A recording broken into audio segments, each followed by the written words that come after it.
Balang araw luluhod ang asawa kong nagtaksil sa aking harapan, habang ang bawat diamante sa kanyang katawan ay unt-unting naglalaho gaya ng kanyang dangal. Sa oras na yon titingnan ko ang kaisa-isa kong kapatid na naging ahas sa sarili kong kama, habang pinapanood niyang ang kaniyang mga pangarap ay nagiging abo sa gitna ng kalsada.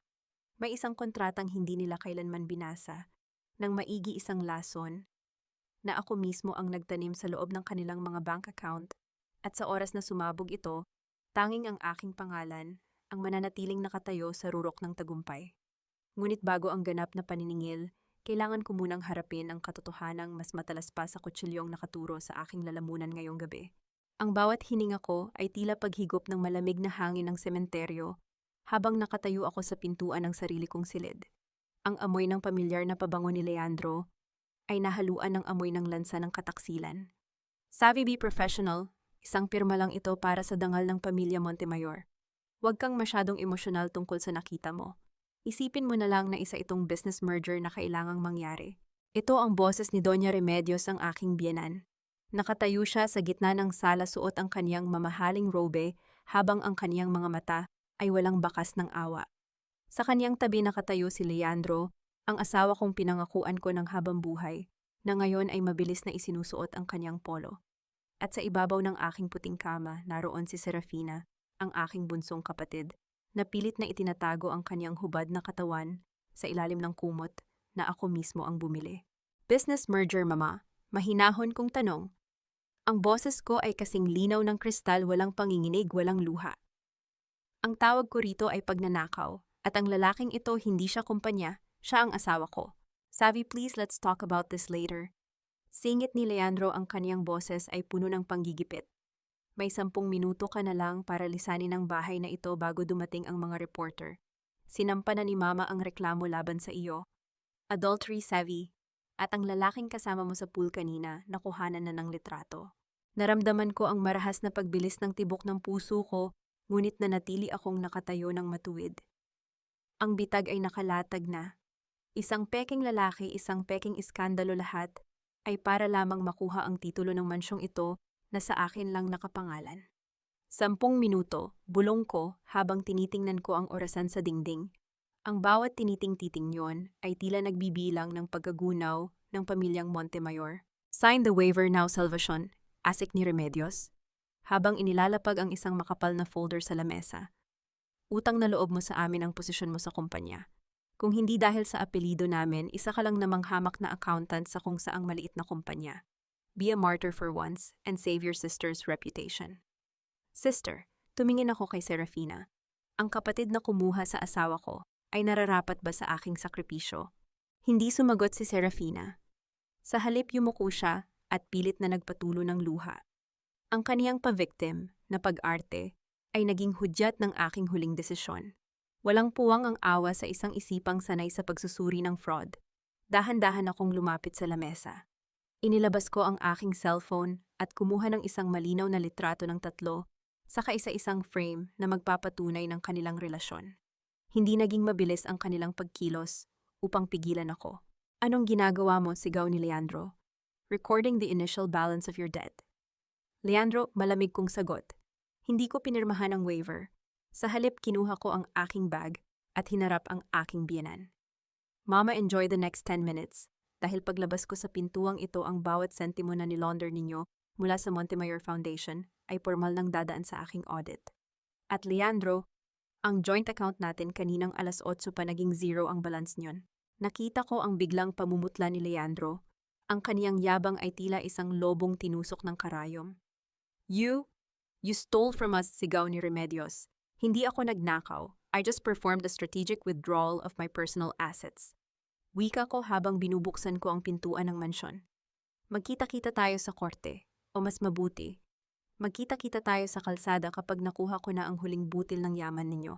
Lumabas ako ng bahay nang hindi lumilingon. Ramdam ko ang malamig na simoy ng gabi, ngunit sa loob ko may isang apoy na nagsisimulang magliyab. Pagpasok ko sa loob ng aking sasakyan, binuksan ko ang aking laptop. Isang notification ang lumitaw sa screen, Project Phoenix initiated. Montemayor Group servers compromised. Isang malamig na ngiti ang sumilay sa aking mga labi. Ang laro ay hindi pa tapos. Ang katotohanan ay mayroon na akong itinanim na logic bomb sa loob ng kanilang system na puputok sa loob ng eksaktong 48 oras. Ngunit sa gitna ng aking panandaliang tagumpay, tumunog ang aking telepono. Isang unknown number. Madam Savvy, huwag kang uuwi sa kinaroroonan ni Consuelo. Ang abogadong pinagkakatiwalaan mo, hawak na niya ang orihinal mong server. Napatigil ang aking hininga. Ang bawat hakbang ko ay tila may katapat na bagong traidor. Ang kaisa-isang taong may hawak ng aking huling alas ay kasalukuyan na palang nakikipagkamay sa aking kaaway. Ang bawat pag-ikot ng gulong ng aking sasakyan sa basang kalsada ay tila pagpunit sa mga pahina ng aking 7 taong pananahimik. Sa loob ng aking dibdib, ang puso ko ay nananatiling kasing lamig ng asero sapat na upang hindi maramdaman ang hapdi ng saksak sa likod na ibinigay ng aking sariling kapatid. Ang boses ng estranghero sa telepono ay nananatiling umaalingaw-ngaw sa aking isipan. Isang babala na ang kaisa-isang kuta na akala ko ay ligtas si Attorney Consuelo Valmores ay nagsisimula na ring mabitak. Ngunit sa mundong binuo sa kasinungalingan, ang tanging paraan upang manalo ay ang maging pinakamahusay na aktor sa sarili mong trahedya. Napatigil ako sa tapat ng isang pulang ilaw. Naramdaman ko ang mabilis na pag-ugong ng aking telepono sa ibabaw ng dashboard. Isang tawag mula kay Doña Remedios. Huminga ako ng malalim, inayos ang aking salamin at pinindot ang pagsagot. Salvation, nasaan ka? Masyado kang naging mapangahas kanina. Ang boses ng matanda ay puno ng nanunuot na puot.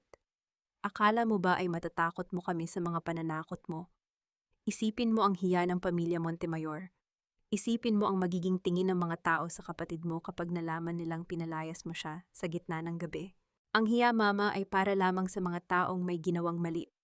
Mahinahon kong sagot habang dahan-dahan kong nililiko ang sasakyan patungo sa opisina ni Consuelo. At tungkol kay Serafina, hindi ko siya pinalayas. Ibinabalik ko lang siya sa lugar kung saan siya nararapat sa putikan. Walang utang na loob, sigaw ni Remedios. Kami ang nagbigay sa iyo ng pangalan. Kami ang nagpalamon sa iyo noong mamatay ang mga magulang ninyo. Kung hindi dahil sa amin, baka sa kalsada ka na nagpapalipas ng gabi kasama ang malandi mong kapatid. Isang mapait na ngiti ang sumilay sa aking mga labi. Ang utang na loob na lagi nilang isinusumbat ay ang tanikalang pilit nilang iginigapos sa aking leeg upang hindi ako makalaban. Ngunit hindi nila alam ang bawat sentimong ibinayad nila sa aking edukasyon ay nabayaran ko na ng higit sa 10 beses sa pamamagitan ng pagtatago ng kanilang mga illegal na transaksyon sa loob ng maraming taon. Tapos na ang oras ng paniningil niyo, mama. Bukas ang bawat dokumentong nilagdaan ko bilang trustee ng inyong foundation ay dadaan sa isang forensic audit. Siguraduhin ninyong malinis ang inyong mga kamay dahil kapag nahanap ko ang mantsa, sisiguraduhin kong wala kayong matitirang kahit isang butil ng diamante sa inyong katawan. Pinatayan ko siya ng tawag ng hindi naghihintay ng sagot. Narating ko ang gusali kung nasaan ang opisina ni Attorney Consuelo. Ang paligid ay tahimik, tanging ang mahinang ihip ng hangin ang maririnig sa madilim na parking lot. Pagpasok ko sa loob, sinalubong ako ni Consuelo na may isang mapagkunwaring ngiti, isang ngiting madalas kong makita sa mga taong may itinatagong patalim sa likod ng kanilang mga labi. Sabi, thank God you're safe, na balitaan ko ang nangyari sa mansyon. Wika ni Consuelo habang mabilis na lumalapit sa akin. Hawak ko na ang orihinal mong server. Dinala ko rito para masiguradong hindi makuha ng mga tauhan ni Leandro. Tumingin ako sa itim na kahon sa ibabaw ng kaniyang lamesa. Iyon ang puso ng aking investigasyon, ang lahat ng ebidensya ng money laundering at pagnanakaw ng mga Montemayor. Dahan-dahan akong lumapit at hinawakan ang malamig na bakal ng server. Salamat, Consuelo. Hindi ko alam kung anong gagawin ko kung wala ka't bagkay. Bulong ko. Habang ang aking mga mata ay pasimpleng sumusuri sa bawat sulok ng kaniyang opisina. Napansin ko ang isang maliit na detalye, isang mamahaling cufflink na may tatak na LM na nakapatong sa ilalim ng kaniyang file organizer. Leandro Montemayor, ang asawa ko ay nandito bago pa man ako dumating. Sabi, may kailangan kang pirmahan. Patuloy ni Consuelo habang iniaabot ang isang manipis na papel. Ito ang authorization letter para mailipat natin ang mga files sa isang secure cloud server sa Singapore para hindi na nila matrace. Kinuha ko ang panulat, ngunit bago ko idampi ang dulo nito sa papel, naramdaman ko muli ang pag-ugong ng aking telepono sa loob ng bulsa. Isang text message mula sa aking private investigator. Madam Savvy, ang authorization letter na iyan ay hindi para sa cloud server. Yan ay isang deed of absolute sale ng iyong minanang lupain sa Batangas. Huwag kang pipirma, napatigil ang aking kamay. Ang katahimikan sa loob ng opisina ay naging kasing bigat ng semento. Tumingala ako kay Consuelo at nakita ko ang bahagyang panginginig ng kaniyang mga daliri habang hawak ang kaniyang tasa ng tsaa. Is may problema ba, Savvy? Tanong niya, ang kaniyang boses ay tila isang mahinang kaluskos ng tuyong dahon. Wala naman, Consuelo, ang sagot ko habang dahan-dahan kong ibinibitaw ang panulat. Naisip ko lang, masyado kang maganda para maging isang hamak na aso ng mga Montemayor. Magkano ang ibinayad nila sa iyo? O baka dapat kong itanong, ano ang ipinangako ni Leandro sa kaniyang kapatid sa labas? Nakita ko ang panlalaki ng mga mata ni Consuelo. Ang kumpiyansa sa kaniyang mukha ay biglang naglaho na palitan ng purong takot at pagkalito. Anong sinasabi mo? Alam ko kung sino ka talaga, Consuelo. Malamig kong wika habang dahan-dahan akong tumatayo. You are the illegitimate daughter of Don Vicente Montemayor. Ginamit mo ako para makalapit sa pamilyang nagtapon sa iyo. Akala mo ay nagpapaloko ako. I let you take the server dahil ang laman yon ay puro dummy data na ako mismo ang gumawa upang iligaw ang sinumang magtatangkang magnakaw nito. Biglang bumukas ang pinto ng library sa gilid at lumabas si Leandro. Ang kaniyang mukha ay puno ng nanlilisik na galit, hawak ang isang tablet na nagpapakita ng isang mapulang babala. Salvation, ang bawat account na ni-withdraw mo kanina, bakit hindi ko ma-access? Sigaw ni Leandro. Anong ginawa mo sa pera? Ngumiti ako, isang ngiting kasing talim ng isang punyal. Ang perang iyon, Leandro, ay kasalukuyan ng nakadonasyon sa isang fund na hinding-hindi mo kailanman magagalaw. At ang lupain sa Batangas kaninang alas 7 pa iyon, na isalin sa pangalan ng De La Reyes Foundation. Naramdaman ko ang marahas na pag-akyat ng tension. Sa labas narinig ang mabilis na paghinto ng mga sasakyan. Ngunit bago pa makakilos si Leandro, tumunog ang kaniyang sariling telepono. Isang notification mula sa bangko. Ang kaisa-isang personal account ni Leandro na itinago niya kay Doña Remedios ay biglang nagkaroon ng transfer ng bilyon-bilyong pisong utang mula sa isang hindi kilalang kumpanya. Checkmate, Leandro, bulong ko. Hindi lang kita pinalayas sa mansyon, pinunasan ko na rin ang bawat pagkakataon mong makabangon. Ngunit sa gitna ng aking tagumpay, marahas na hinablot ni Leandro ang aking braso. Akala mo ba ay mananalo ka, Consuelo? Tawagan mo ang mga pulis? I-report mo ang pagnanakaw na ginawa niya sa pondo ng kumpanya. Humarap ako sa kanila nang walang kahit anong kaba. Sige, tawagan niyo sila.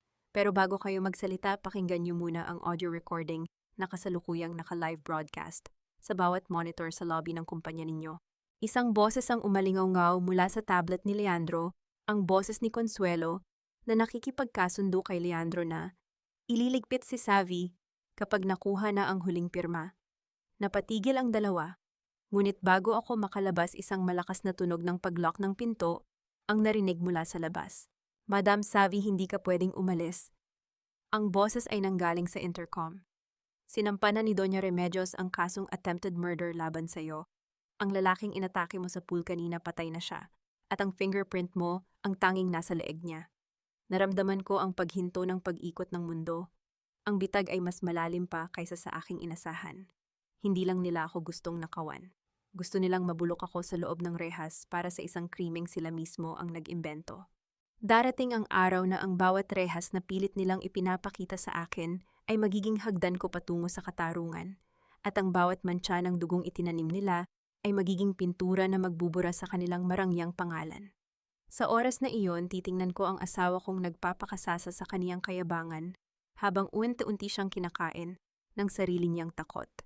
May isang ebidensyang hindi nila kailanman naisip na itago, isang katotohanang nakabaon sa ilalim ng pool na naging saksi sa kaniyang kataksilan. Ngunit bago ang ganap na paglaya, kailangan ko munang harapin ang lason na nanggagaling sa bibig ng lalaking pinangakuan ko ng habambuhay. Enjoy the prison food, Savvy. Bagay sa iyo ang orange jumpsuit. Isipin mo na lang na isa itong fashion statement para sa huling sandali ng iyong karera bilang investigator. Ang boses ni Leandro ay puno ng malademonyong katuwaan habang dahan-dahan siyang lumalapit sa akin sa loob ng saradong opisina ni Consuelo. Ang amoy ng kaniyang mamahaling alak ay nanunuot sa aking ilong, isang pamilyar na amoy na dati ay nagbibigay sa akin ng kapanatagan, ngunit ngayon ay tila amoy ng isang nabubulok na bangkay. Isang patay na lalaki sa pool savvy, at ang lahat ng CCTV footage sa mansyon ay kasalukuyan nang sumasailalim sa technical maintenance. Sa ilalim ng utos ni Mama, patuloy ni Leandro habang inilalabas ang kaniyang telepono upang ipakita ang isang malabong litrato ko na nakatayo sa tabi ng biktima. Sino ang paniniwalaan ng board? Ang isang tapat na asawa na nagnanais lamang protektahan ang kumpanya o ang isang asawang baliw sa selos na pumatay ng kaniyang sariling kabit? Hindi ako kumibo. Nanatili akong nakatayo nang matuwid ang aking mga daliri ay marahang humahaplos sa strap ng aking relo. Sa loob ng aking isipan, mabilis na tumatakbo ang mga numero at algorithm. Sa bawat segundong lumilipas, nararamdaman ko ang paglapit ng mga sirena ng pulis sa labas ng gusali. Consuelo, buksan mo ang pinto. Mahinahon kong utos, ang boses ko ay kasing lamig ng semento sa ilalim ng aming mga paa. I'm sorry, Savvy, but I have to protect the family. My family's sagot ni Consuelo, pilit na pinapatatag ang kaniyang nanginginig na tinig habang pilit na iniiwasan ang aking mga mata. Family. Isang mapait na ngiti ang sumilay sa aking mga labi. Consuelo, ang pamilyang sinasabi mo ay ang parehong pamilyang pumatay sa nanay mo upang hindi madungisan ang pangalan ni Don Vicente. Akala mo ba ay tatanggapin ka nila dahil lang ibinigay mo ang leeg ko? You are just a disposable asset to them. Isang gamit na itatapon din nila kapag nakuha na nila ang gusto nila. Nakita ko ang panandaliang pag-aalinlangan sa mukha ni Consuelo, ngunit mabilis na humarang si Leandro. Huwag kang makinig sa kaniya, Consuelo, ang pangarap mong maging legal heir ay nasa kamay ko. Isang tawag ko lang kay Mama at tapos na ang usapan. Tumunog ang intercom ng opisina. Ang boses ni Doña Remedios ay umalingaw-ngaw kasing talim ng basag na bubog. Leandro, 2 minuto na lang. Ang mga pulis ay nasa lobby na. Siguraduhin ninyong hawak ninyo ang kaisa-isang susi ng vault bago ninyo siya hayaang makalabas. Dahan-dahan kong inilabas ang aking cellphone. Pinanood ko ang pagbilis ng hininga ni Leandro habang inihaharap ko sa kanya ang screen. Leandro, masyado kang kampante sa CCTV ng mansyon. Wika ko habang ang aking mga mata ay nakapako sa kanya ng walang kurap. Nakalimutan mo yata na bilang financial investigator ang trabaho ko ay hindi lang sa loob ng computer. I installed a separate satellite-linked security system sa pool area bago pa man ako umalis kaninang umaga. It's not connected to the mansion server. It's connected directly to the NBI Cybercrime Division. Napatigil si Leandro. Ang kumpiyansa sa kaniyang mukha ay biglang naglaho na palitan ng isang uri ng takot na tanging ang mga taong binuo ang buhay sa kasinungalingan ang nakakaalam. And guess what, Leandro, patuloy ko habang dahan-dahan akong humahakbang patungo sa pinto. Ang video na nakuha niyon ay hindi nagpapakita ng pagpatay ko sa lalaking iyon. Ipinapakita niyon kung paano mo siya binayaran kaninang hapon at kung paano siya itinulak ng mga tauhan ni Mama sa tubig. Matapos mong malaman na hindi siya susunod sa iyong plano.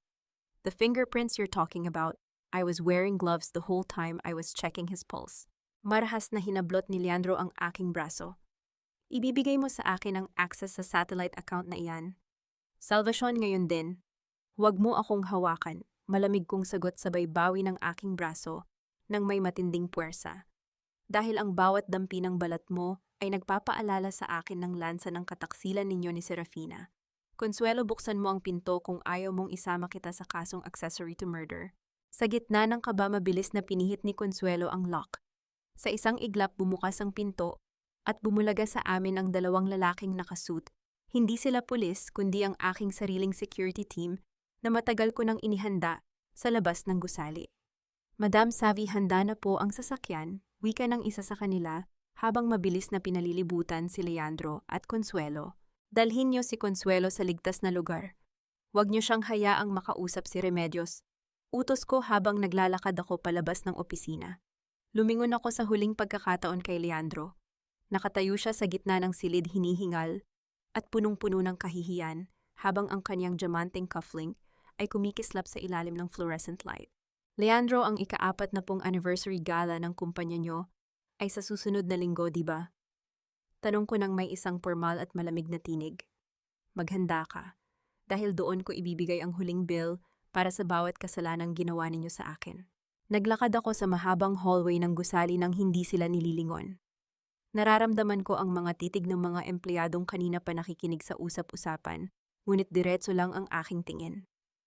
Pagbaba ko sa lobby, sinalubong ako ng mainit na hangin ng Maynila, kasabay ng tunog ng paparating na mga sasakyan ng pulis. Ngunit sa gitna ng aking determinasyon, isang mensahe ang pumasok sa aking telepono. Isang video clip mula sa isang unknown number. Naramdaman ko ang paghinto ng pintig ng aking puso. Ang video ay nagpapakita ng aking kaisa-isang anak, si Marcos, na kasalukuyang sumasakay sa isang sasakyan kasama si Doña Remedios. Sabi ang katarungan ay may presyo. Ang boses ni Remedios ay umaling-aungaw sa aking isipan habang binabasa ko ang sumunod na text. The anniversary party will be a celebration of your silence or the funeral of your future. Ang bawat tibok ng aking puso ay hindi hudyat ng takot, kundi ang ritmo ng aking paniningil. Sa loob ng 20 taon ng pagiging financial investigator, natutunan kong ang pinakamahalagang asset ay hindi ang pera, kundi ang kontrol sa sariling emosyon. Habang nakatitig ako sa video ni Marcos, nakasama ang matandang halimaw na si Remedios, naramdaman ko ang panunuot ng lamig sa aking mga daliri. Ngunit sa halip na manginig, mas lalo kong hinigpitan ang hawak sa aking laptop. Ang pag-ibig ng isang ina ay hindi laging ipinapakita sa luha. Kung minsan ito ay naisusulat sa bawat code at algorithm na wawasak sa kaaway. Ilang oras bago makuha ang location ng signal, Marco, tanong ko sa aking head of security habang mabilis kaming lumalayo sa marangyang bahagi ng Makati. The video was routed through a proxy server in Eastern Europe, Madame Savvy. It will take at least 6 hours para matriangulate ang mismong cell tower. Sagot ni Marco habang mahigpit ang hawak sa kaniyang tablet. Huwag kang hihinto hanggat hindi mo nahahanap ang anak ko. Malamig kong utos. And remember, walang pulis. Remedios is waiting for me to make an emotional mistake. I will not give her that satisfaction. Narating namin ang isang maliit at lumang apartment sa dulo ng Pasay. Isang lugar na hindi kailanman maiuugnay sa pangalang Salvacion de la Reyes. Ito ang aking lihim na kuta, ang silid, kung saan ang bawat anino ay kaisa-isa kong kakampi. Pagpasok ko, sinalubong ako ng amoy ng lumang papel at ang nakabibinging katahimikan ng gabi. Ibinaba ko ang aking mga gamit at agad na binuksan ang 3 dambuhalang monitor na nakatago sa likod ng isang bookshelf. Sa isang iglap, ang silid ay napuno ng liwanag ng mga digital na numero. Ang bawat daloy ng pondo ng Montemayor Holdings ay kasalukuyang tumatakbo sa harap ng aking mga mata. Enjoy your wine, Leandro, bulong ko habang pinapanood ko ang pagbagsak ng kumpanya mo sa bawat segundong lumilipas. Sinimulan ko ang paglipat ng aking sariling pondo patungo sa ghost accounts, mga account na walang pangalan. Walang mukha, ngunit may sapat na kapangyarihan upang kontrolin ang bawat utang ng mga Montemayor. Ito ang aking tactical retreat. Hinayaan ko silang isipin na ako ay natatakot at nagtatago habang dahan-dahan kong hinihigpitan ang mitsa sa kanilang mga leeg. Muling tumunog ang aking personal na telepono. Isang unknown number. Sa pagkakataong ito, hindi ito tawag kundi isang anonymous email. The red ledger is the key. Si Maggie Ocampo ay hindi namatay sa aksidente. She's alive, hiding in a convent in Lipa. If you want your son back, you need the numbers she's holding. Naramdaman ko ang mabilis na pag-akyat ng adrenaline sa aking sistema. Si Maggie Ocampo, ang dating chief accountant ni Don Vicente Montemayor. Sinasabing namatay siya 10 taon na ang nakalilipas, ngunit ang kaniyang pangalan ay laging lumilitaw sa bawat audit trail na pilit kong binubuo. Kung buhay siya ang may hawak ng kaisa-isang physical evidence ng laundering na ginawa ni Remedios bago pa man ako pumasok sa pamilyang iyon. Marco, ihanda ang sasakyan. Papunta tayo sa Batangas. Wika ko habang mabilis na isinisilid ang aking mga backup drive sa bag. Pero madam, baka bitag ito. This is exactly what Doña Remedios wants, ang ilabas ka sa kuta mo. Babala ni Marco. The risks are calculated, Marco. Ang bawat laro ay may wildcard at si Maggie Ocampo ang wildcard na wawasak sa kanila.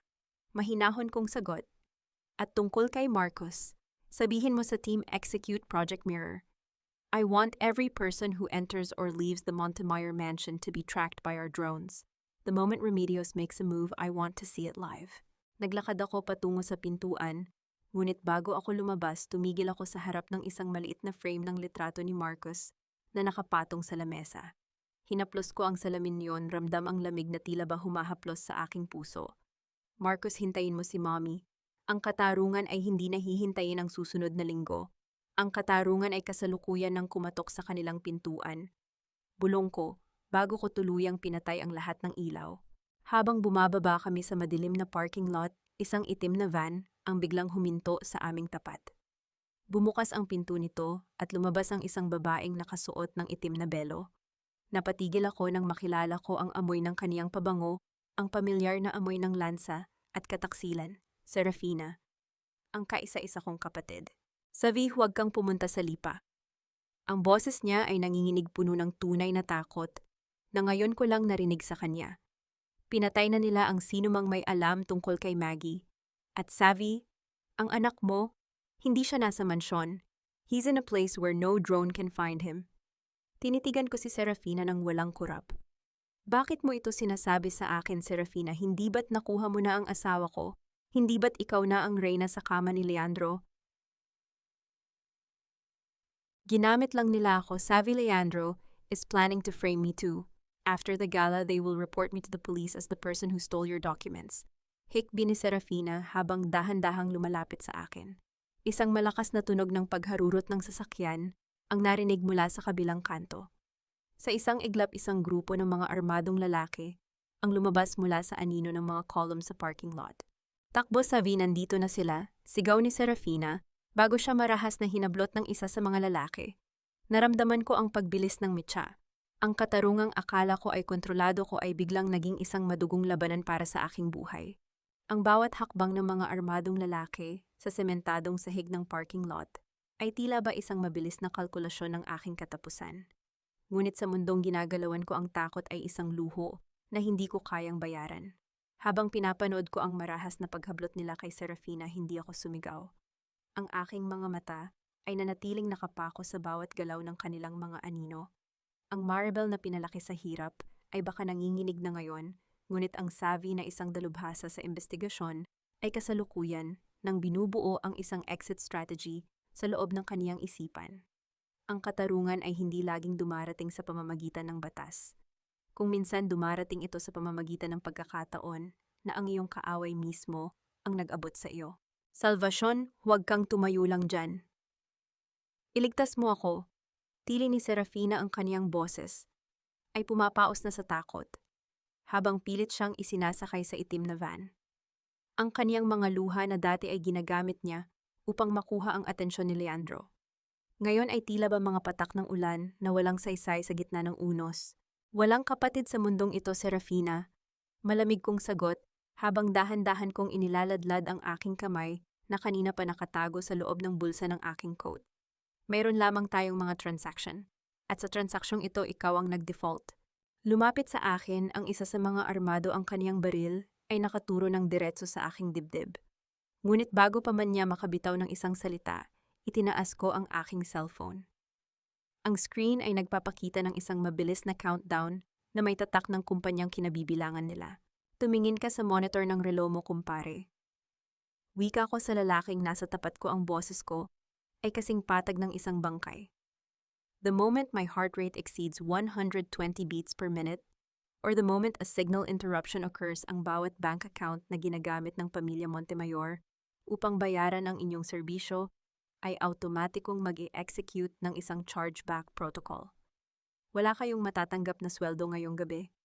Magtatrabaho ba kayo ng libre para sa isang pamilyang malapit ng gumuho? Napatigil ang lalaki. Ang kaniyang kumpas ng kamay ay nagkaroon ng lamat ng pag-aalinlangan. Sa likod niya, narinig ko ang malakas na pagmura ng kanilang leader. Sa isang iglap, bumukas ang mga pinto ng kabilang gusali at lumabas ang team ni Marco. Ang tunog ng mabilis na pagtakbo at ang liwanag ng mga tactical lights ay bumalot sa buong parking lot. Let her go, utos ni Marco. Ang kaniyang boses ay puno ng awtoridad na tila bumasag sa tensyon. Sa gitna ng kaguluhan, binitiwan nila si Serafina. Mabilis siyang gumapang patungo sa aking likuran, mahigpit na humahawak sa laylayan ng aking damit, gaya ng ginagawa niya noong mga bata pa kami. Ngunit ang kaniyang paghawak ay hindi na nagdulot ng init sa aking puso, kundi isang matinding pandidire. Savvy, thank you. I promise magsasabi na ako ng totoo. Hikbi niya pilit na itinatago ang kaniyang mukha sa aking balikat. Huwag mo akong hawakan, Serafina. Malamig kong wika sabay bawi ng aking damit, nang may matinding puwersa. Nailigtas ka lang dahil kailangan kita bilang testigo, hindi dahil sa mahal kita. Isuot mo ang maskara mo dahil sa oras na makita tayo ni Leandro, kailangang maniwala siyang ikaw pa rin ang kaniyang alipin.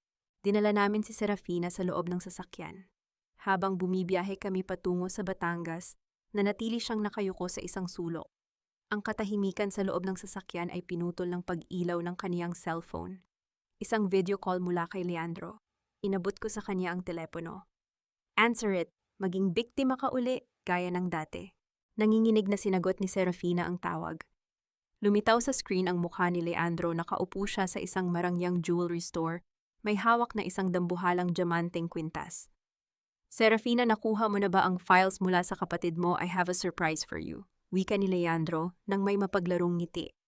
Ang kwintas na ito ay kaisa-isa sa buong mundo, bagay na bagay ito sa leeg mo sa darating na gala. Nakita ko ang kislap sa mga mata ni Serafina, ang kaniyang likas na kasakiman ay biglang bumangon sa kabila ng kaniyang pighati kanina. Ngunit bago pa siya makasagot, lumingon si Leandro sa kaniyang tabi at may inabot na isang papel sa isang babaeng hindi nakikita sa camera. Attorney Consuelo, pakicheck nga kung tama ang insurance papers para sa kwintas na ito under your name. Ang boses ni Leandro ay puno ng tamis na dati ay para lamang sa akin at kamakailan ay para lamang kay Serafina. Napatigil ang paghinga ni Serafina. Ang kaniyang mukha ay nawalan ng kulay, tila ba isa siyang baso ng tubig na biglang naging yelo. Napagtanto niya ang katotohanan, ang diamanteng kwintas na inaakala niyang kanya ay kasalukuyan nang nakapangalan sa abogadong si Consuelo. Leandro, who is with you? Nauutal na tanong ni Serafina. Work, baby. Focus on the files. Okay, see you tomorrow. Sagot ni Leandro bago niya tuluyang pinatay ang tawag. Ibinaba ni Serafina ang kaniyang telepono. Isang mapait na tawa ang lumabas sa kaniyang mga labi, isang tunog na kasing lansa ng dugo ng kaniyang sariling kataksilan. Lumingon siya sa akin, ang kaniyang mga mata ay nanlilisik na ngayon sa matinding panibugho. Ginamit niya lang ako. Sabi, pinagpalit niya ako sa abogadong iyon. Sigaw niya sabay hampas sa upuan ng sasakyan. Sabi ko sa iyo, Serafina. Mahinahon kong sabi habang tinitingnan ko ang orasan sa aking tablet. Sa mundo ni Leandro at Remedios, walang puwang ang damdamin. Mayroon lamang gamit. At ngayon tapos na ang silbi mo. Ano ang kailangan kong gawin? Tanong ni Serafina, ang kaniyang boses ay puno na ng determinasyon na nanggagaling sa galit. Kailangan nating hanapin si Maggie Ocampo. Sagot ko habang nakatitig sa dilim ng highway. Dahil sa loob ng kaniyang red ledger nakatago ang ebidensya na si Doña Remedios ang nag-utos na sunugin ang laboratorio ng tatay ni Consuelo upang mawalan ito ng kabuhayan. Ang katapatan ng abogadong yan ay binuo sa isang malaking kasinungalingan. At sa oras na malaman niya ang totoo, ang pamilya Montemayor ay mawawalan ng huling kuta. Ngunit habang papalapit kami sa lipa, isang malakas na tunog ng pagsabog ang narinig mula sa di kalayuan. Isang dambuhalang apoy ang lumitaw sa gitna ng kabukiran sa mismong lokasyon kung nasaan ang kumbento ni Maggie Ocampo. Naramdaman ko ang paghinto ng pintig ng aking puso. Ang laro ni Doña Remedios ay hindi na lamang tungkol sa pagnanakaw. Ito ay kasalukuyan ng nagiging isang madugong paglilinis. Ang bawat kislap ng apoy sa gitna ng kadiliman ng lipa ay tila mga dila ng demonyong humahalakhak sa aking harapan. Isang nakayanig mundong pagsabog ang bumasag sa katahimikan ng gabi na sinundan ng makapal at maitim na usok na pilit lumalamon sa kaisa-isang pag-asa kong mahanap ang katotohanan. Sa loob ng sasakyan, naramdaman ko ang panginginig ni Serafina, ang kaniyang mga kuko ay pilit na bumaon sa aking braso, ngunit ang aking paningin ay nanatiling nakapako sa naglalagablab na kumbento. Hindi ako pwedeng magmabagal. Sa mundong ito, ang katarungan ay hindi naghihintay sa mga taong natatakot mapaso. Sabi, huwag kang lalabas. Mamamatay tayo dyan. Sigaw ni Serafina, ang kaniyang boses ay punong-puno ng isterya. Marco, ihanda ang fire suppression gear. Ngayon na malamig kong utos, Hindi pinapansin ang takot ng aking kapatid. Serafina, manatili ka rito. Kapag may lumapit na hindi mo kilala, gamitin mo ang taser sa bag ko. Be useful for once. Lumabas ako ng sasakyan at sinalubong ako ng marahas na init na tila ba humihigop sa bawat hibla ng aking hininga. Ang amoy ng sunog na kahoy at kemikal ay nanunuot sa aking ilong. Habang mabilis na tumatakbo ang team ni Marco patungo sa main entrance, dinala ko ang aking sarili sa likurang bahagi ng gusali sa maliit na hardin kung nasaan ang lumang balon na nabanggit sa email. Ayon sa impormasyong nakuha ko, mayroong isang maliit na basement na nagsisilbing silid-aklatan sa ilalim nito. Nang marating ko ang pinto ng basement, naramdaman ko ang paghinto ng pintig ng aking puso. Bukas na ang pinto. May nauna na sa akin.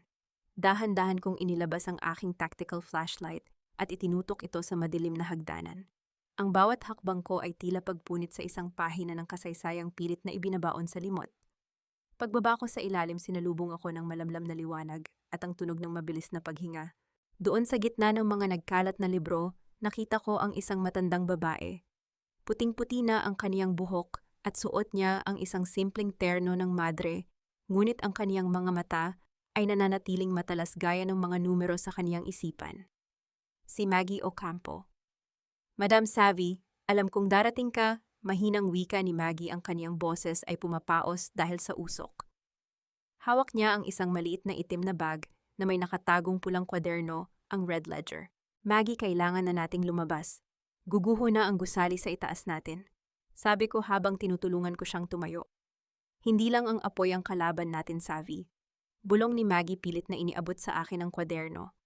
Tumingin ka sa CCTV monitor sa kanto.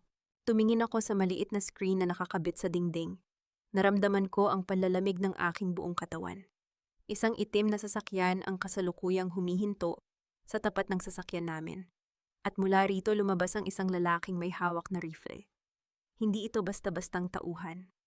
Ito ang kaisa-isang lalaking alam kong handang pumatay para kay Doña Remedios nang walang kurap. Ang sarili niyang bunsong kapatid, si Tito Benjo. Marco, isang ambush second floor north side. Sigaw ko sa aking earpiece, ngunit tanging static na tunog lamang ang sumagot sa akin. Sinira na nila ang signal sa loob ng perimeter. Sabi, kunin mo na ito. Pilit na isiniksik ni Maggie ang Red Ledger sa aking mga kamay. Nariyan ang lahat. Ang bawat pangalan ng politikong binayaran ni Remedios, ang bawat transaksyon ng mga ninakaw nilang lupa mula sa pamilya mo, at ang katotohanan tungkol sa pagkamatay ng tatay ni Consuelo. Hindi iyon aksidente. Sinadya iyon ni Leandro upang makuha ang insurance. Naramdaman ko ang marahas na pag-akyat ng galit. Ang bawat piraso ng laso na itinanim ng mga Montemayor sa aming buhay ay unti-unti nang nagkakaroon ng mukha. Hindi kita iiwan dito, Maggie, wika ko habang mabilis kong itinatago ang ledger sa loob ng aking tactical vest. Binuhat ko si Maggie sa aking balikat at mabilis na tinahak ang makitid na tunnel na lumalabas patungo sa sapa sa likod ng kumbento. Ang bawat segundong lumilipas ay tila isang pako sa aking kabaong. Ang ingay ng mga bitak na kahoy at ang paparating na init ng apoy ay nagbibigay ng babala na ang aming oras ay formal nang nauubos. Nang makalabas kami sa dulo ng tunnel, sinalubong kami ng malamig na hangin ng madaling araw. Ngunit bago pa ako makahinga, nang maluwag isang malakas na tunog ng pagharurot ng sasakyan ang narinig mula sa gilid ng kalsada. Isang itim na SUV ang mabilis na humaharurot patungo sa aming kinaroroonan. Hindi ito hihinto, balak kaming sagasain ng buo. Sabi, takbo, sigaw ni Serafina mula sa malayo, ngunit huli na. Sa isang iglap naramdaman ko ang lakas ng pagkakabangga ng sasakyan sa isang dambuhalang puno malapit sa amin. Ang tunog ng pagyupi ng bakal at ang pagkasira ng mga bubog ay umalingaw-ngaw sa buong paligid. Ang sasakyang balak kaming patayin ay biglang nawalan ng direksyon. Lumingon ako at nakita ko si Consuelo Valmores. Nakatayo siya sa gitna ng kalsada, may hawak na baril at ang kaniyang mukha ay puno ng nanlilisik na puot. Siya ang bumangga sa sasakyan ng kaniyang sariling pamilya. Madam Savvy, narinig ko ang lahat sa recording na iniwan mo sa server. Ang boses ni Consuelo ay malamig, walang bakas ng kaniyang dating kumpiyansa bilang abogado. Pinatay nila ang tatay ko at akala nila gagamitin lang nila ako upang ubusin ka. Tinitigan ko si Consuelo. Ang kanyang katapatan ay biglang lumipat ng panig dahil sa katotohanang ibinigay ko sa kanya. Ngunit sa gitna ng aming paghaharap, isang boses ang umalingaw-ngaw mula sa intercom ng SUV na nabangga. Consuelo, masyado kang naging emosyonal. Ang boses ni Doña Remedios ay tila nanggagaling sa ilalim ng lupa. Tumingin ka sa screen ng iyong cellphone. Ang kaisa-isa mong alas, ang iyong career at ang iyong kalayaan, ay kasalukuyan ng binubura ng bawat bangko sa bansa. You are no longer a Valmores. You are just a criminal gaya ni Savvy. Naramdaman ko ang pagbilis ng mitsa. Ang ika-40 anniversary gala ay bukas na. At ang kaisa-isang ebidensyang hawak ko, ang Red Ledger, ay kasalukuyan ng binabalot ng dugo ni Maggie na nagsisimula ng humina sa aking tabi. Savvy, tapusin mo ito! Bulong ni Maggie bago siya tuluyang nawalan ng malay. Tumingin ako sa naglalagablab na kumbento sa duguan kong mga kamay at sa abogadong ngayon ay wala nang mabalikan. Ang laro ay naging isang madugong labanan para sa pananatili. Ang bawat numero sa screen ng aking laptop ay tila mga butil ng lason na dahan-dahang pumapatay sa bawat ugat ng Montemayor Holdings. Sa loob ng aming pansamantalang safe house, sa dulo ng kalsada, ang tanging maririnig ay ang mabilis na pagtipa ng aking mga daliri at ang mahinang paghinga ni Maggie Ocampo na kasalukuyang ginagamot ni Marco sa kabilang silid. Nakatayo sa aking likuran si Consuelo at Serafina, 2 babaeng dati, ay pilit akong tinatapakan, ngunit ngayon ay tila mga basang sisiw na naghihintay ng aking huling hatol. Sa mundong ito, ang kapangyarihan ay hindi nasusukat sa ingay ng iyong boses, kundi sa lalim ng butas na hinuhukay mo para sa iyong kaaway habang sila ay kasalukuyang nagsasaya. Sabi ang lalaking iyon, hindi siya titigil hanggat hindi niya tayo nakikitang abo at pa. Bulong ni Serafina, ang kaniyang mga mata ay puno ng tunay na takot habang nakatingin sa monitor na nagpapakita ng mabilis na pagbaba ng stock price ng mga Montemayor. Hayaan mo siyang sumigaw, Serafina. Malamig kong sagot nang hindi inaalis ang tingin sa mga graph. Ang isang lalaking nalulunod ay gagawin ang lahat upang makahinga kahit ang ibig sabihin yon ay ang lunurin ang sarili niyang pamilya. Biglang tumunog ang aking personal na telepono. Isang tawag mula kay Leandro. Pinindot ko ang speakerphone, hinayaang bumalot sa buong silid ang kaniyang boses na puno ng desperasyon at pekeng kumpiyansa. Salvation, nasaan ka? Alam kong ikaw ang nasa likod ng technical glitch sa aming server, sigaw ni Leandro. Narinig ko ang kalantog ng mga baso sa background, mukhang nasa gitna siya ng isang emergency meeting sa boardroom. Stop this childish game. Isipin mo ang kumpanya. Isipin mo ang kinabukasan ni Marcos. 1 more hour of this interruption and we will lose the investors' trust. Ang kumpanya, Leandro, o ang diamanteng kwintas na binili mo para kay Consuelo gamit ang pondo ng research department. Mahinahon kong tanong. Be professional, Leandro. Ang glitch na sinasabi mo ay hindi pagkakamali ng system. Ito ay ang katarungang matagal ko nang itinanim. Ang bawat sentimo na kinuha mo sa personal kong account ay kasalukuyan nang bumabalik sa akin kasama ang interes ng iyong kataksilan. You crazy bitch, we will find you. Huwag mo nang ubusin ang laway mo sa pananakot. Wika ko habang mabilis na itinitipa ang huling command. Tumingin ka sa screen ng iyong tablet. Nakikita mo ba ang kumpanyang nag-alok sa iyo ng emergency bailout kaninang 9:00? Ang Apex Financial Group. Narinig ko ang biglang pagtahimik ni Leandro. Ang kaniyang mabilis na paghinga ay tila naging isang mahinang kaluskos ng tuyong dahon. Oo. Anong kinalaman yon? Nauutal niyang tanong. Ang Apex Financial Group, Leandro, ay isang shell company na itinayo ko 6 na buwan na ang nakalilipas. Ngiti ko isang ngiting kasing talim ng scalpel. Ang kontratang pinirmahan mo kanina upang isalba ang Montemayor Holdings ay isang hostile takeover agreement. Sa madaling salita, Leandro, pag-aari ko na ang 60% ng iyong kumpanya. Hindi mo na kailangang mag-alala sa mga investors. Dahil ang kaisa-isang investor na kailangan mong harapin ay ako. Isang malakas na tunog ng pagbagsak ng kung anong bagay ang narinig sa kabilang linya, kasunod ng boses ni Doña Remedios na sumisigaw sa background. Marahil ay nabitawan ni Leandro ang kaniyang baso ng alak nang matanto niya ang lalim ng kaniyang pagkatalo. Hindi maaari ito, pipigilan kita, sigaw ni Leandro bago niya tuluyang pinatay ang tawag.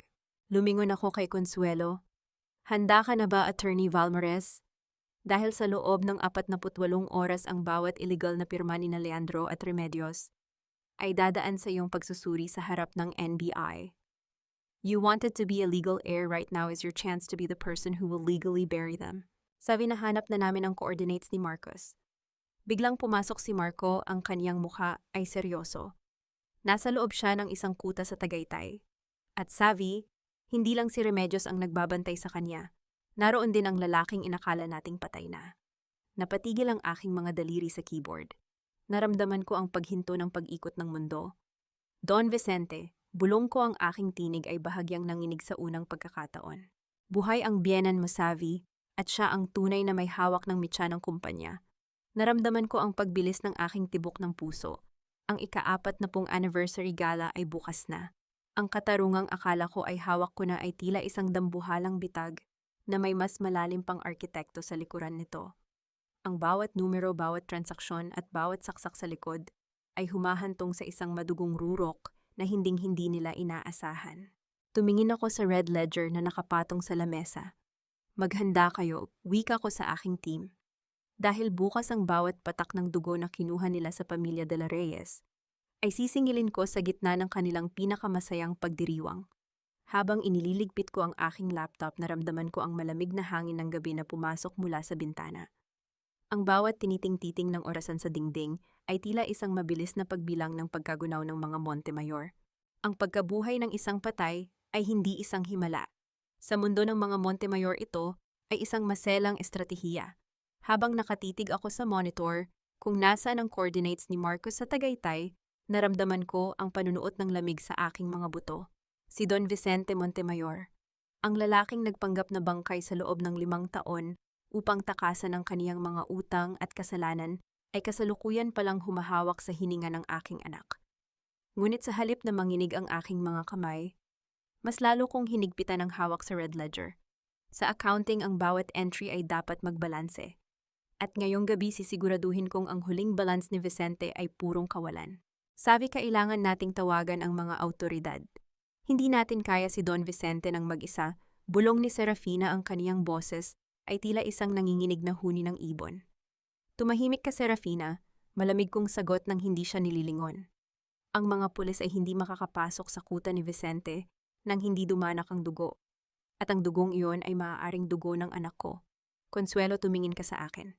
Dahan-dahang nag-angat ng tingin si Consuelo Valmores.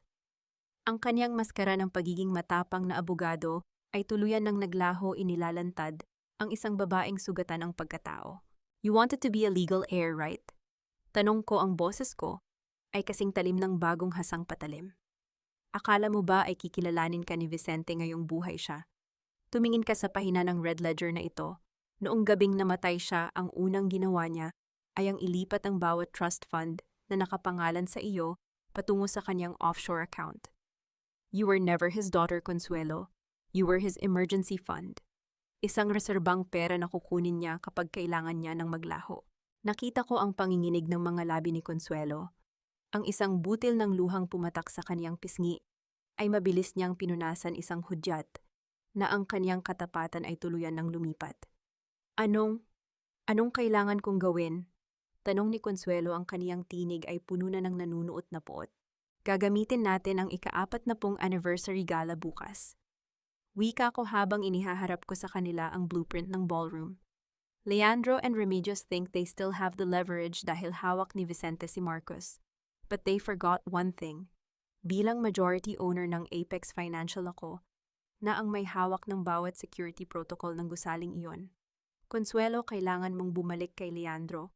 Sabihin mo sa kanya na handa na akong ibigay ang bawat password ng server kapalit ng kaligtasan ng anak ko sa mismong gabi ng gala.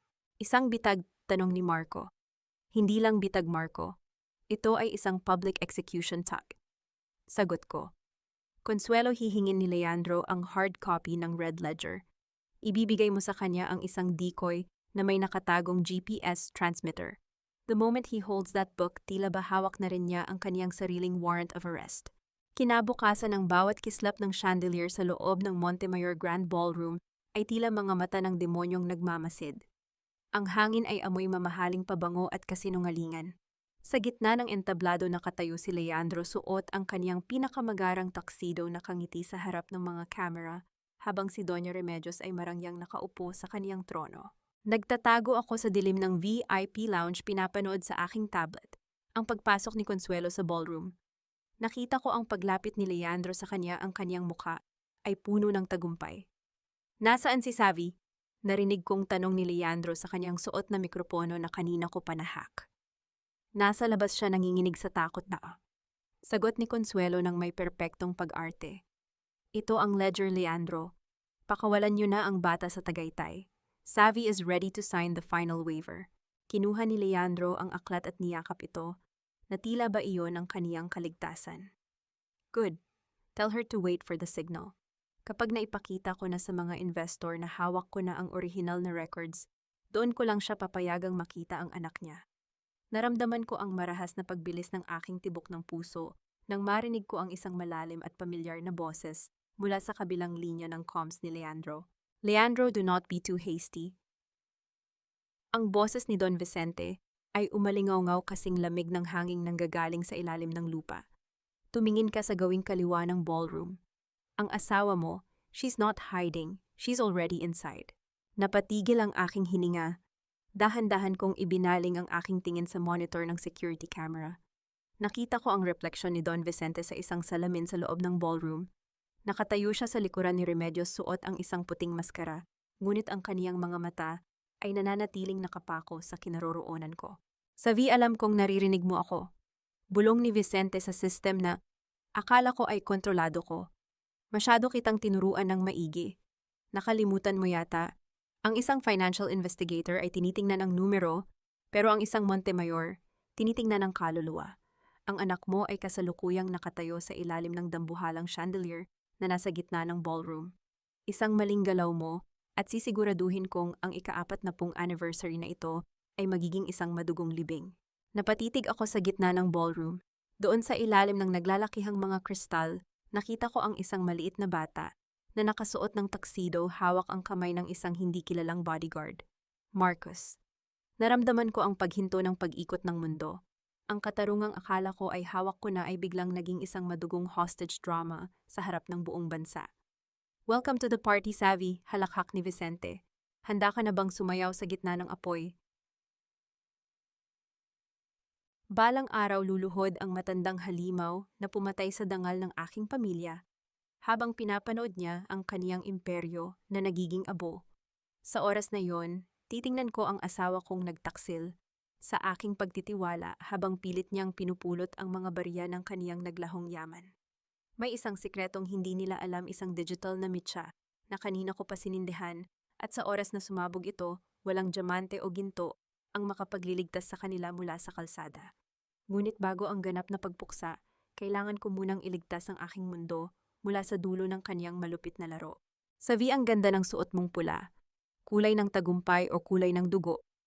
Ang boses ni Doña Remedios ay umalingaw-ngaw sa aking earpiece, puno ng mapagkunwaring tamis, habang nakikita ko siyang naglalakad patungo sa gitna ng ballroom. Dahan-dahan akong lumabas mula sa dilim ng VIP lounge. Ang bawat pagtama ng aking suot na takong sa makintab na marmol ay tila isang dekada ng pagtitiis na sa wakas ay natapos na. Ang kintab ng bawat kristal sa dambuhalang chandelier sa kisame ay tila mga mata ng mga taong ninakawan nila ng kinabukasan. Lahat ay nakatitig sa batang nasa ilalim nito. Nang makita ako ni Leandro sa gitna ng ballroom, napatigil siya sa pakikipag-usap sa mga investor. Ang kaniyang baso ng champagne ay bahagyang nayanig. Salvation, anong ginagawa mo rito? Nauutal na tanong ni Leandro sa kaniyang suot na mikropono. Hindi ko siya sinagot. Nanatili akong nakatayo ng matuwid 10 metro ang layo sa kanya. Inayos ko ang aking salamin at tiningnan si Don Vicente na nananatiling anino sa likuran ng kaniyang asawa. Vicente, maging professional ka naman. Ang boses ko ay mahinahon kasing linaw ng kristal, ngunit may talim na sapat upang humiwa ng kaluluwa. Ang paggamit sa isang bata upang isalba ang kumpanya ay hindi isang estratehiya. Ito ay isang pag-amin na talo ka na. Ibibigay mo ba ang encryption key, Savvy, o hahayaan mong bumagsak ang 6 na toneladang kristal sa ulo ng kaisa-isa mong anak? Wika ni Vicente, dahan-dahan niyang iniaangat ang isang maliit na remote control na may pulang ilaw. Ang mga numero ay hindi nagsisinungaling, Vicente. At ang numerong hawak ko ngayon ay 0. Ngumiti ako ng malamig. 0 ang halaga ng bawat shares mo sa Montemayor Holdings simula kaninang alas 7 ng gabi. Tumingin kayo sa malaking screen. Sa isang mabilis na kumpas ng aking daliri sa tablet, nahawak ko ang dambuhalang LED screen na dapat ay magpapakita ng kasaysayan ng kumpanya ay biglang nag-flicker. Lumabas doon ang mukha ni Maggie Ocampo, duguan ng balat, ngunit matatag ang boses, hawak ang red ledger. Ang Montemayor Holdings ay naitayo sa dugo ng mga De La Reyes.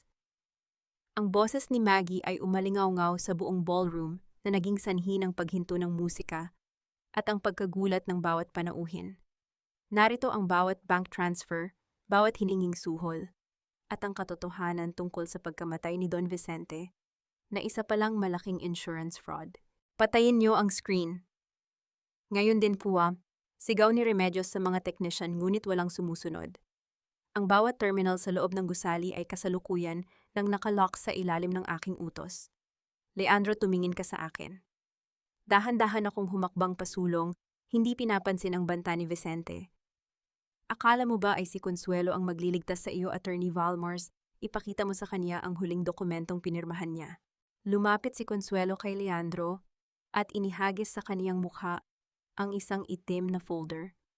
Iyan ang Deed of Absolute Surrender, Leandro. Ang bawat ari-arian mo, pati ang diamanting kwintas na binili mo para sa akin gamit ang ninakaw na pera, ay formal nang naisalin sa pangalan ng asawa mo bilang kabayaran sa iyong mga utang. Traidor ka, sigaw ni Leandro. Sinubukan niyang sampalin si Consuelo, ngunit bago pa dumapo ang kaniyang palad, hinablot ni Marco ang kaniyang braso at marahas siyang itinulak sa sahig. Naramdaman ko ang pagbilis ng mitsa ng katarungan. Tumingin ako kay Vicente.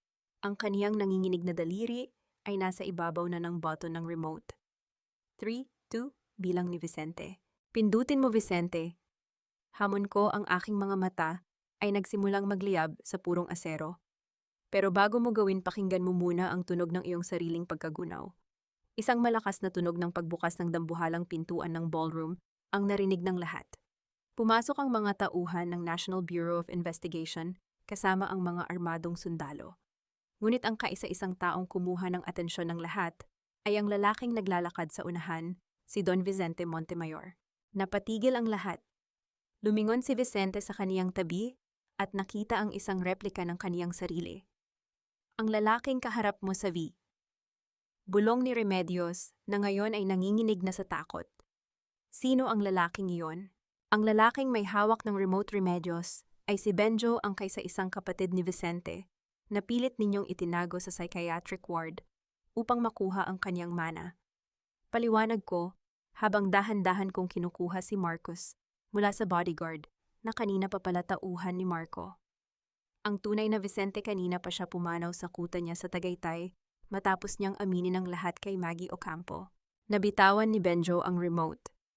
Ang tunog ng pagtama ng plastik sa marmol ay tila hudyat ng katarungan. Mabilis na sinunggaban ng mga awtoridad si Leandro at Remedios. Humarap ako sa camera ng media na kasalukuyang naka-live broadcast. Ang ika-40 anniversary na ito ay hindi pagdiriwang ng tagumpay. Ito ay ang huling gabi ng pamilya Montemayor. Yumakap ako kay Marcos, ramdam ang init ng kaniyang maliit na katawan. Ngunit sa gitna ng aking tagumpay, lumapit si Serafina sa akin, ang kaniyang mukha ay puno ng pait. Ate, akala mo ba ay tapos na? Bulong ni Serafina. Tingnan mo ang red ledger sa screen. May isa pang pangalang nakatago sa dulo, isang pangalang hinding-hindi mo inaasahang naroon. Napatitig ako sa monitor. Ang huling entry sa ledger ay hindi nanggaling sa mga Montemayor. Nanggaling ito sa isang account na may pangalang Salvacion de la Reyes. Naramdaman ko ang panlalamig ng aking buong pagkatao. Ang kaisa-isang ebidensya ko ay kasalukuyan palang nagtuturo sa akin bilang arkitekto ng kaisa-isang krimeng hindi ko ginawa. Balang araw, titingnan ko ang lalaking tinawag kong asawa, habang siya ay namamalimos ng hininga sa loob ng isang seldang walang bintana. At tanging ang aking malamig na ngiti ang magsisilbing sagot sa kaniyang mga luha. Sa oras na iyon, titingnan ko ang traidor kong kapatid, habang pilit niyang pinupulot ang kaniyang naglahong dangal sa gitna ng kalsada. May isang ebidensyang kailanman ay hindi nila nakitang dumarating isang digital na bakas na mas matimbang kaysa sa kahit anong peking entry sa ledger. Ngunit bago ang ganap na kapayapaan, kailangan ko munang lasapin ang huling pait ng kanilang desperasyon sa gitna ng nakakasilaw na mga ilaw ng ballroom.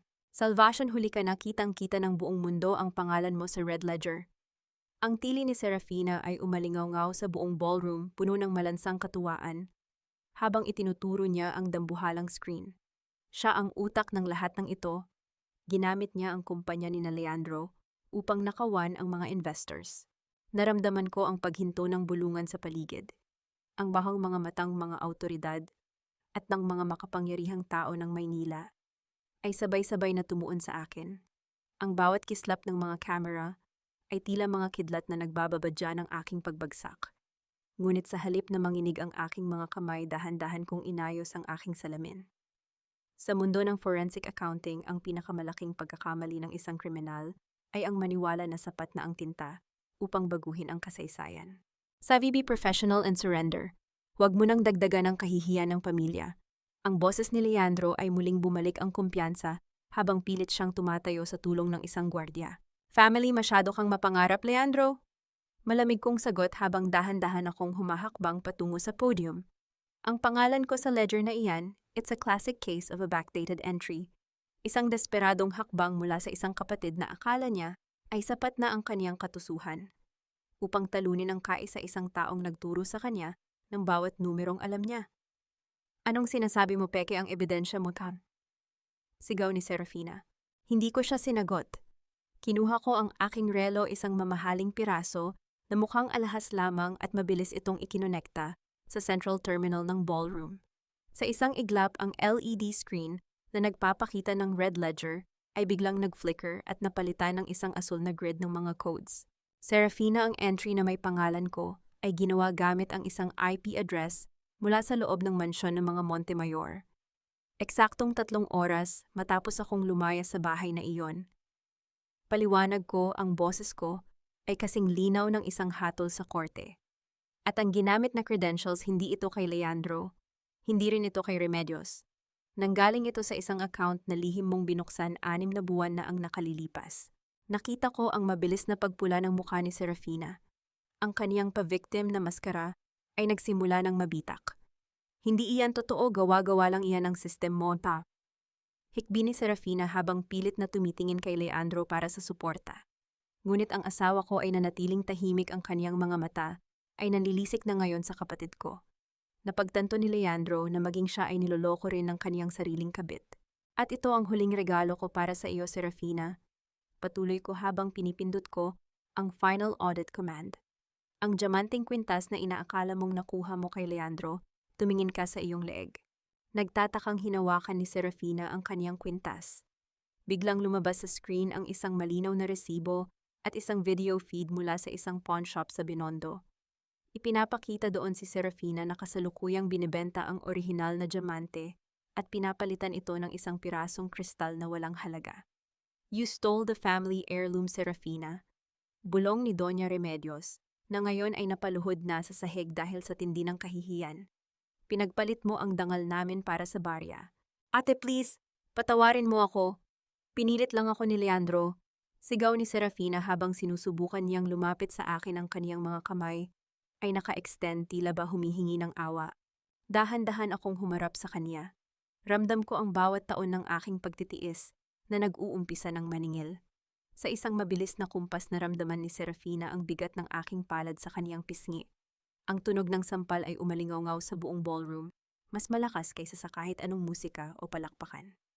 That's for Marcus, sabi ko nang may malamig na tinig. Muli ko siyang sinampal sa kabilang pisngi. Mas malakas, mas madiin sapat, upang mapaling ang kaniyang ulo sa tindi ng impact. And that's for assuming that your blood is the same as mine. You are not my sister. You are just a fraudulent entry that I have finally erased. Naiwang nakadapa si Serafina sa marmol na sahig, umiiyak ng walang tunog, habang pinaliligiran siya ng mga tauhan ng NBY. Wala na ang kaniyang ganda, wala na ang kaniyang kayabangan. Ang tanging natira ay ang isang babaeng nabubulok sa kaniyang sariling inggit. Humarap ako kay Leandro. Lumapit ako sa kanya sapat lang upang maramdaman niya ang lamig ng aking hininga. Leandro, ang ika-40 anniversary na ito ay naging huling gabi ng inyong paghahari, bulong ko. Ang bawat kontratang pinirmahan mo kanina ay hindi para sa investors. Iyon ay ang mga warrant para sa seizure of assets. Simula sa oras na ito, ang bawat sentimo ninyo ay pag-aari na ng bawat taong ninakawan ninyo sa loob ng 4 na dekada. You monster, nauutal na sabi ni Leandro habang pinupiringan ang kanyang mga kamay ng bakal na posas. Hindi ako monster, Leandro. I'm just an investigator who finished her final report. Sagot ko habang dahan-dahan akong tumatalikod. Inabot ko ang kamay ni Marcos na kanina pa pinoprotektahan ni Marco. Lumakad kami palabas ng ballroom nang hindi nililingon ang mga taong pilit kaming winasak. Ang bawat hakbang ko sa pulang carpet ay tila pagpunit sa mga pahina ng aking nakaraan. Pagdating ko sa lobby, sinalubong ako ng malamig na hangin ng madaling araw. Ngunit bago pa kami makarating sa sasakyan, isang itim na van ang biglang huminto sa aming tapat. Bumukas ang pinto nito at lumabas ang isang matandang lalaki na naka-wheelchair, ang tunay na Don Vicente Montemayor na inakala nating patay na. Ang kanyang mga mata ay nakapako sa akin, puno ng isang uri ng paghanga na nagdulot ng panlalamig sa aking buong pagkatao. Salvasyon ang galing mong bata. Wika ni Vicente, ang kanyang boses ay tila pagkiskis ng mga tuyong buto. Nagawa mong ubusin ang pamilya ko. Ngunit may isang dokumentong hindi mo nahanap sa ledger. Ang dokumentong magpapatunay kung sino ang tunay na pumatay sa tatay mo. Napatigil ang aking hininga. Ang mitya ng katarungan ay tila may isa pang huling pagsabog na hindi ko inaasahan. Balang araw tatayo ako sa harap ng puntod ng aking ama nang may malinis na konsensya, habang ang bawat taong dumungis sa kanyang pangalan ay kasalukuyan ng binubura ng kasaysayan. Sa oras na iyon, titingnan ko ang matandang mandaraya na nasa aking harapan. At hindi ako kukurap, dahil ang isang leon ay hindi kailanman natatakot sa huling ungol ng isang naghihingalong aso. May isang katotohanang pilit nilang ikinubli sa ilalim ng mga dambuhalang gusali at bilyong-bilyong piso. Ngunit hindi nila alam na ang bawat numero ay may sariling tinig, isang tinig na ngayong gabi ay sisigaw ng katarungan. Masyado kang maraming sinasabi para sa isang taong hindi na makatayo sa sarili niyang mga paa, Vicente.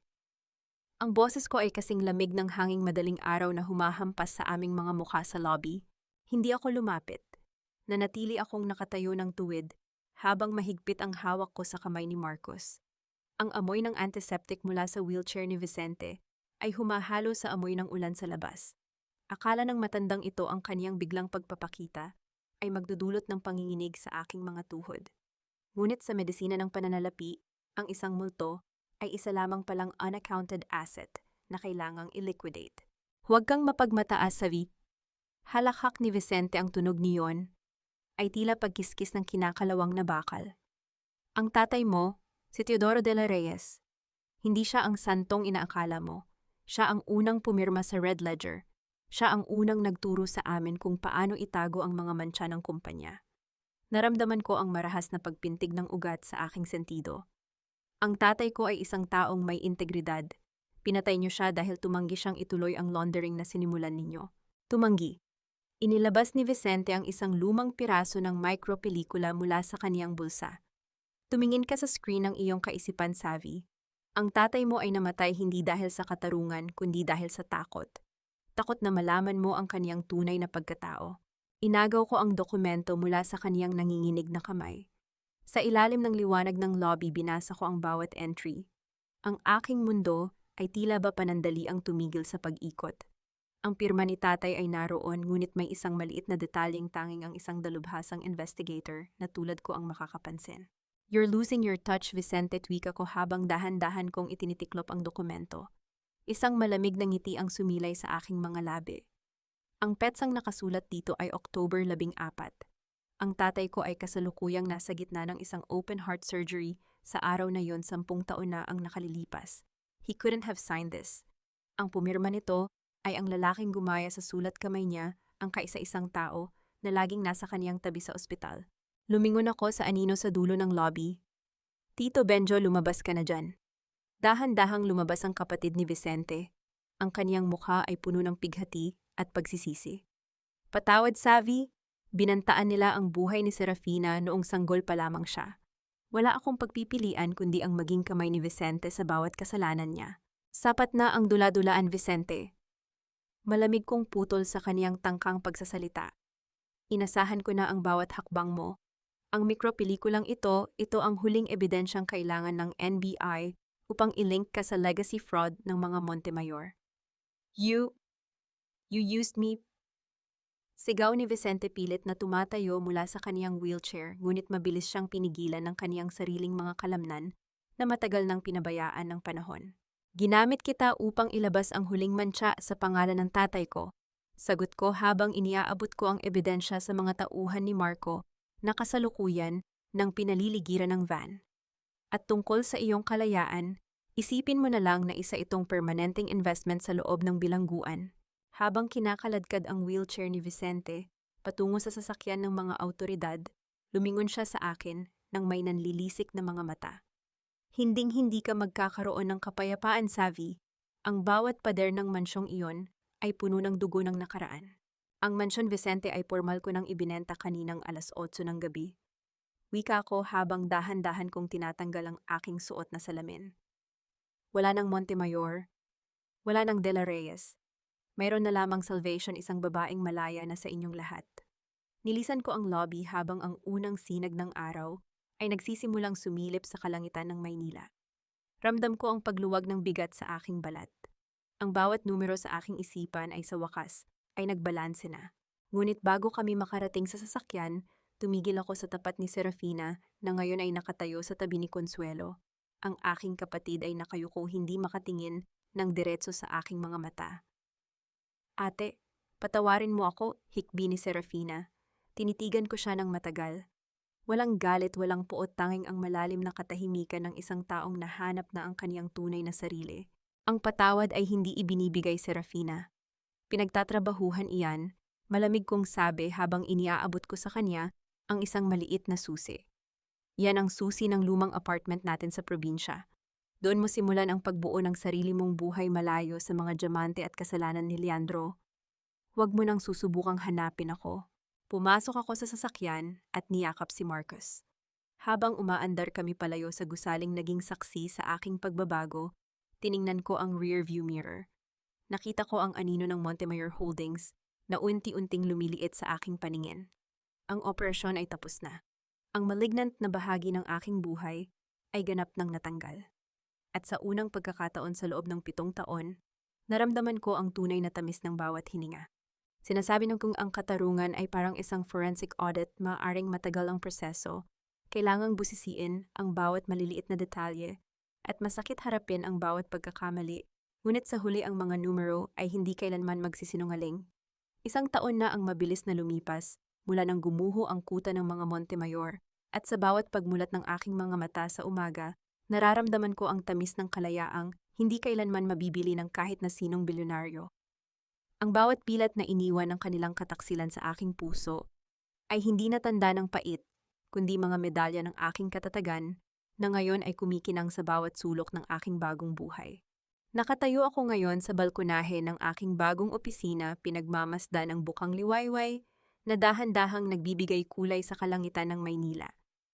Ang bango ng sariwang kape at ang mahinang ugong ng syudad sa ibaba ay tila isang oyayi na nagpapatibay sa aking loob. Wala na ang kaba, wala na ang galit. Ang tanging natira ay ang malalim na katahimikan ng isang taong nahanap na ang kaniyang tunay na halaga. Nakatanggap ako ng balita kahapon mula kay Marco. Si Leandro ay nananatili sa loob ng maximum security ward. Sinasabi ng mga gwardya na madalas daw itong makitang nakatitig sa kaniyang mga palad, pilit na binubura ang mga imaginary na mantsa ng tinta na tila ba naging permanenteng tatak na ng kaniyang kataksilan. Si Doña Remedios naman ay tuluyan ng nilimot ng mataas na lipunang dati ay kaniyang pinagharian. Ang kaniyang yaman ay naisalin na sa fund para sa mga biktima ng financial abuse sa ilalim ng De La Reyes Legal Aid. Ang kanilang hiya ay naging isang habang buhay na aninong hindi na nila kailanman matatakasan. Marami ang nagtatanong sa akin na patawad ko na ba sila. Napapangiti na lamang ako sa tuwing naririnig ko ang katanungang iyan. Ang pagpapatawad ay hindi laging nangangahulugan ng muling pagtanggap sa mga taong sumira sa iyo. Para sa akin, ang tunay na pagpapatawad ay ang pagpili na huwag nang ubusin ang aking talino at emosyon sa kanilang mga alaala. Pinatawad ko ang aking sarili sa pananatili sa isang anino sa loob ng 7 taon. Pinatawad ko ang tadhana sa pagbibigay sa akin ng mga pagsubok na nagpatalas sa aking paninindigan. Ngunit ang katarungan ay katarungan at ang bawat isa sa kanila ay umani ng binhing itinanim nila sa gitna ng kanilang kasakiman. Mommy, look, I finished my building blocks. Ang boses ni Marcus ay naging sanhi ng paghinto ng aking malalim na pag-iisip. Lumingon ako at nakita ko ang aking anak, maaliwalas ang mukha at puno ng buhay ang mga mata. Siya ang aking tunay na yaman. Siya ang dahilan kung bakit ang bawat numero at bawat gabi ng aking pagpuyat noon ay may katumbas na halaga ngayon. Ang galing mo naman, anak. Sagot ko habang hinahaplos ko ang kaniyang buhok. Ano ang leksyon ng aking kwento para sa mga kababaihang nakikinig ngayon? Huwag kayong matakot na maging matalas. Huwag kayong matakot na maging rasyonal. Ang inyong talino ay hindi pag-aari ng inyong asawa, ng inyong pamilya, o ng kahit na sinong taong nagnanais na kayo ay pasukuin. Ang inyong karera, ang inyong integridad, at ang inyong dignidad ay ang inyong pinakamalakas na sandata sa isang mundong susubukang ituring kayo na isang hamak na accessory lamang. Isang financial investigator ako at ang huling hatol na isinulat ko ay ito. Ang katotohanan ay hindi kailanman nalulunod sa lason at ang pagmamahal sa sarili ang kaisa-isang asset na magliligtas sa inyo mula sa anumang pagkagunaw. Humarap ako sa abot-tanaw at tinitigan ang aking refleksyon sa salamin ng balkonahe. Isang matatag, matagumpay at malayang Salvacion de la Reyes ang nakatingin sa akin. Ang operasyon sa aking buhay ay tapos na. Ang tumor ng kataksilan ay ganap nang natanggal. At ang pasyente ay mas malakas pa kaysa sa inaasahan ng buong mundo.